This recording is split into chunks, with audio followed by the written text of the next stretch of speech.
Assalamualaikum warahmatullahi wabarakatuh. Saya Cikma Helmisa, NIM 8020180291 dari kelas 05 PT7, mata kuliah kewirausahaan. Di sini saya akan berbicara sedikit mengenai lingkungan bisnis. Apa sih lingkungan bisnis? Lingkungan bisnis adalah jumlah total dari semua individu, industri, dan kekuatan lain yang berada di luar kendali perusahaan. Namun, bisnis masih bergantung pada mereka karena telah mempengaruhi kinerja keseluruhan serta keberlanjutannya bisnis. Atau dengan kata lain, lingkungan di luar dan dalam bisa mempengaruhi dan menciptakan bisnis. Ada lingkungan bisnis internal dan ada lingkungan bisnis eksternal.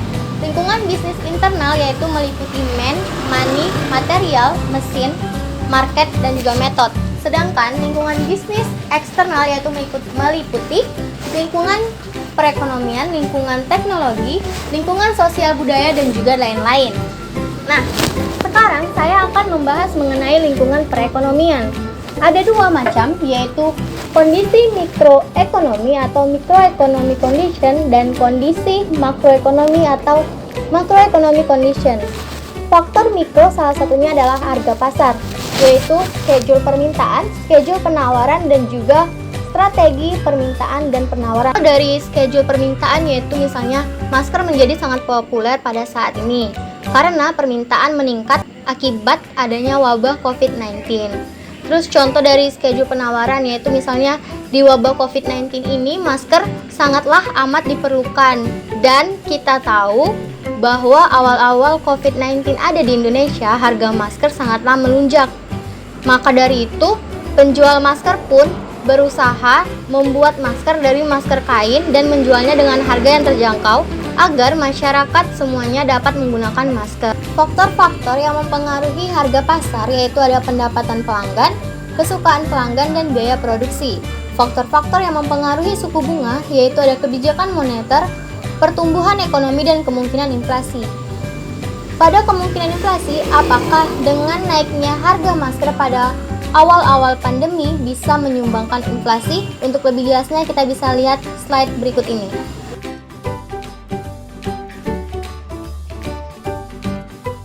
Faktor-faktor yang mempengaruhi bisnis ada permintaan, persaingan, dan peraturan industri atau peraturan pemerintah. Saudara, pemerintah Indonesia meminta seluruh masyarakat untuk menggunakan masker, terutama saat di luar rumah, untuk mencegah penyebaran virus corona. Tindakan menggunakan masker ini juga sebagai tindak lanjut dari rekomendasi Badan Kesehatan Dunia atau WHO. Hal ini disampaikan juru bicara pemerintah untuk penanganan virus corona, Ahmad Yuryanto, yang mulai kemarin menggunakan masker saat mengadakan jumpa pers. Yuryanto menambahkan, masyarakat umum dapat menggunakan masker berbahan dasar kain, sedangkan tenaga kesehatan wajib mengenakan masker bedah atau masker N95. Disarankan penggunaan masker kain tidak lebih dari 4 jam. Setelahnya, masker harus dicuci menggunakan sabun dan air dan dipastikan bersih sebelum dipakai kembali. Nah, sekarang saya sudah bersama narasumber untuk menanyakan tentang bisnis yang jalankan. Kakak bisa kenalin diri dan bisnis apa yang kakak punya? Sebelumnya saya Carmila Wahini Andrian. Di sini saya mahasiswi kebidanan Poltekkes Kemenkes Jambi. Untuk bisnisnya yaitu saya punya bisnis masker kain, Kak. Ide atau alasan apa yang bikin kakak milih masker ini, jualan masker ini? Sebelumnya gini, Kak, kan kami tuh kayak pengen bisnis hijab kayak gitu kan, tapi karena lihat pandemi kayak gini terus banyak konsumen yang ingin membutuhkan masker gitu kan, jadi kami ada inisiatif untuk membuat masker kain, Kak. Berarti kakak selain mahasiswa juga udah punya ide bisnis ya? Udah mau berusaha, bikin usaha gitu? Iya, Kak. Kendala apa sih yang udah kakak alami? Kalau untuk kendala sendiri itu biasanya kami di waktu, Kak. Soalnya kan saya nggak sendiri, Kak. Saya sama teman-teman juga. Jadi untuk nyatuin waktu kita tuh sulit, Kak, untuk nyari bahan dan lain sebagainya. Jadi itu kendalanya di waktu sih, Kak. Oh ya, apa tanggapan kakak mengenai pada awal-awal pandemi kemarin nih, harga masker tuh melonjak tinggi, Kak? Itulah saya cukup prihatin sih, Kak. Soalnya kan di saat pandemi itu banyak sekali yang membutuhkan masker, Kak. Tapi malah kebanyakan oknum-oknum lain tuh malah menimbun maskernya, Kak. Jadi tuh kadang kesian gitu kan, yang membutuhkan malah nggak dapat gitu, Kak. Terus faktor apa sih yang bikin usaha masker ini tetap berjalan sampai sekarang? Kalau untuk faktornya sendiri itu karena kebanyakan peminat, Kak. Jadi kalau kebanyakan peminat kan otomatis masker banyak yang mau beli gitu, Kak. dari bahan nih atau dari proses apa yang sulit gitu atau yang harganya ada kenaikan harga gitu? Kalau untuk itu sih Kak, kami kan bahannya tuh bisa 3 lapis gitu kan Kak. Kayak yang sulit tuh bahan dalamnya Kak. Kalau kami kan emang bahannya tuh bahan kaos gitu Kak, supaya dalamnya tuh emang lembut. Jadi yang sulit tuh emang mencari bahan kaosnya gitu Kak. Apakah ada persaingan pasar Kak dalam menjual masker ini? Kalau untuk persaingan sendiri itu pasti ada Kak. Soalnya kan di masa pandemi ini banyak juga Kak jual-jual masker gitu. Tapi ya gimana lah Kak, kita kan usaha sama-sama gitu. Sebelumnya Kakak jualan masker ini di pasar atau ada tempat sendiri atau lewat sosial media gitu Kak? Untuk penjualannya kita lewat sosial media Kak. Gitu. Terus apakah usaha ini akan terus berjalan atau pada masa pandemi ini aja Kak? Atau ada upgrade usaha yang selanjutnya atau apa gitu? Nah itu dia Kak, kami rencananya emang mau mengembangkan yang lain Kak. Misalnya menambahkan apa lagi gitu. Bakalan ada produk-produk baru lagi Kak, nggak hanya di masker aja. Kakak produksi masker ini sendirian, jahit sendiri, cari bahan sendiri atau ada bekerja sama dengan orang lain gitu? Untuk cari bahan dan jahit sendiri tuh kami Kak, yang misalnya saya dan teman-teman gitu Kak. Jadi produksi rumahan gitu Kak. Oh gitu. Saya rasa itu aja yang dapat saya tanyakan sama Kak Mila. Terima kasih Kak, mungkin itu saja yang saya tanyakan. Semoga usaha masker Kakak tetap berjalan lancar dan banyak yang minat. Amin. Makasih ya Kak. Saya akhiri, terima kasih. Wassalamualaikum warahmatullahi wabarakatuh.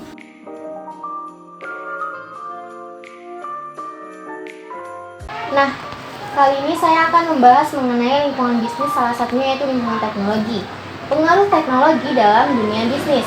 Teknologi informasi merupakan kekuatan transformatif di lingkungan bisnis. Perusahaan dapat menerapkan komputer, server, internet, aplikasi perangkat lunak dan program, atau situs internet ke dalam operasi bisnis sehari-hari. Dengan perubahan teknologi yang semakin cepat, memiliki pengaruh yang signifikan terhadap bisnis, yaitu perbaikan. Pemilik bisnis menggunakan teknologi untuk meningkatkan efektivitas dan efisiensi pada output produksi. Potensi teknologi memungkinkan perusahaan menjangkau di pasar ekonomi baru, baik regional, nasional, ataupun internasional. Contohnya website penjualan. Ada juga pertimbangan dan efek. Contoh penerapan teknologi dalam sebuah bisnis yaitu melalui smartphone memungkinkan komunikasi bisnis terjadi dan dari mana saja. Sedangkan media massa dapat membantu kita dalam pemasaran produk dan jasa. Beberapa perubahan teknologi utama memiliki dampak yang signifikan pada masa kini dan masa depan bisnis, yaitu website, email, video conferencing.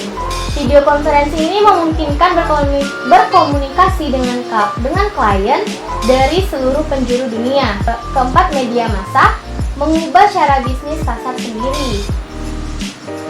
Dampak teknologi informasi, sosial, dan psikologi. Contohnya misalnya ketergantungan. Dengan canggihnya teknologi, adanya media komputer dan internet yang dapat merespon apa yang kita inginkan dan kita butuhkan, membuat kita nyaman dan melupakan lingkungan sekitar. Solusinya apa sih? Solusinya yaitu adanya dukungan dari orang-orang terdekat kita atau sekeliling kita. Dan kita harus memperbanyak lingkungan di luar, aktivitas di luar seperti olahraga, traveling, dan bersosialisasi. Ada keuntungan dan kekurangan dari penerapan teknologi informasi. Apa sih keuntungannya? Keuntungannya yaitu otomatis, yaitu dapat mengurangi biaya kertas, alat tulis, yaitu dengan kita bisa mengirim file atau dokumen dengan email. Maka kita dapat mengurangi biaya kertas, alat tulis, dan lain-lain. Kedua yaitu waktu pengerjaan jauh lebih cepat. Ketiga yaitu menghemat biaya promosi dan pemasaran. Kita bisa promosi melalui media massa, contohnya Instagram, sekarang bisa ada all shop atau e-commerce lain. Dan apa sih kekurangan dari penerapan teknologi informasi? Kekurangan dari penerapan teknologi informasi yaitu pertama, membuat komunikasi sosial berkurang. Kedua yaitu pengambilan keputusan yang kurang tepat atau tidak sesuai dengan rencana awal. Dari dua topik bahasan yang sudah saya sampaikan tadi, pada lingkungan ekonomi dan lingkungan teknologi, dapat ditarik kesimpulan, pada lingkungan ekonomi, kondisi ekonomi memiliki dampak yang kuat terhadap kinerja dari setiap bisnis. karena dapat mempengaruhi pendapatan dari bisnis. Ketika perekonomian lemah, maka orang juga mempunyai penghasilan yang relatif rendah. Solusinya, dengan kemampuan dan kesempatan yang ada, maka kita dapat menggunakannya sebaik mungkin, misalnya dengan membuat usaha kecil-kecilan ataupun seperti usaha rumahan. Nah, pada lingkungan teknologi tadi dapat ditarik kesimpulan dengan semakin berkembangnya teknologi dapat memudahkan kita dalam berbisnis. Contohnya dengan menggunakan media massa seperti Facebook, YouTube, Instagram dalam membantu kita memasarkan produk, dan bisa menggunakan e-commerce seperti Shopee, Lazada, Tokopedia, Shopback, dan lain-lain. Itulah yang tadi dapat saya sampaikan, semoga bermanfaat. Saya ucapkan terima kasih. Saya Cikma Herunisa. Wassalamualaikum warahmatullahi wabarakatuh.